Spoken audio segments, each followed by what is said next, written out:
just when it seems like things should be all calming down with the Islamic Jihad, with Hamas almost defeated. I mean, before the ceasefire, we almost defeated them. And you have here the Red Cross saying they confirm that they've received a body and they're handing it over to Israel, and it would appear to be a slain hostage. Wow. I'm so glad to bring closure to this. And then you look into Syria, and you know that the battles there, I mean, you'd think Jolani, that he'd say, no, they can't continue to do the jihadism that they were doing. And then you look at southern Lebanon, a strong series of lessons was taught to them by Israel. Did they learn those lessons? At this very time, it actually seems like it's the calm before things explosively ramp up. How can this be?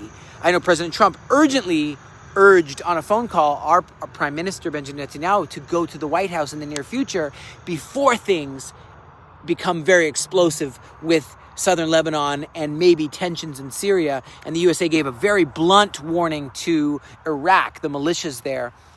Israel's ready to open the Rafah crossing, allow Gazans, if Egypt is willing, to let them cross in to Egypt.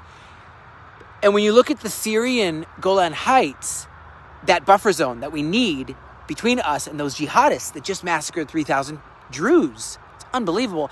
At this time, you have the UN passing a resolution against Israel's presence in the Golan and saying we should leave and withdraw from the Golan Heights. But no, Israel cannot. Danny Danon in the UN said, hey guys, you got to get this.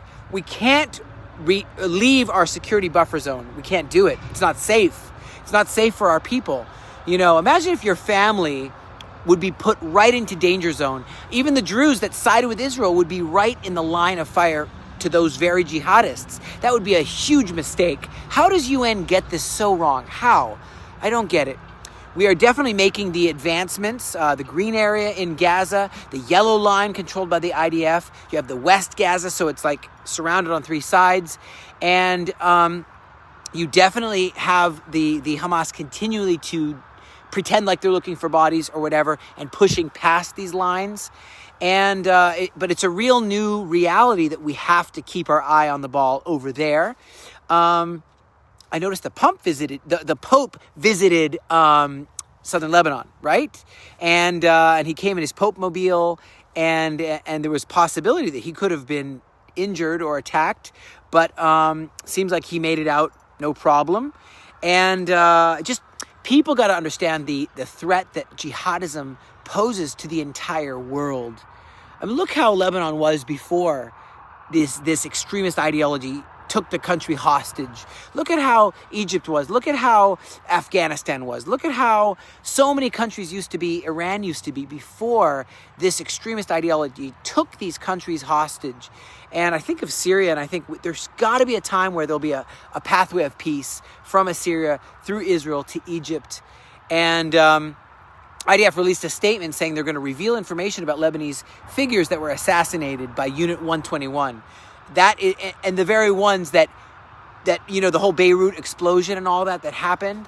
And so I just don't want to see Lebanon go, to the way it was with that explosion, just complete destruction of their country. And so right now we recognize that there was a suicide attack that was thwarted, an ISIS attack that was going to kill a whole ton of soldiers. And thank God that we were able to thwart that. And that just shows us that we all need to stick together, even the religious soldiers, the Haredi. And you see more and more like the Hashmonaim Brigade. And so about 70 soldiers just completed combat officer training. And so you have new Haredi IDF officers, and I'm so excited about that. I'm excited about this country staying unified, staying strong, and just like in the time of the Bible, the God of Israel is still at work. The God of Abraham, Isaac, and Jacob. Psalms chapter 84, verse 9, behold, O God, our shield, look upon the face of your anointed. Isn't that an exciting title, the Lord's anointed?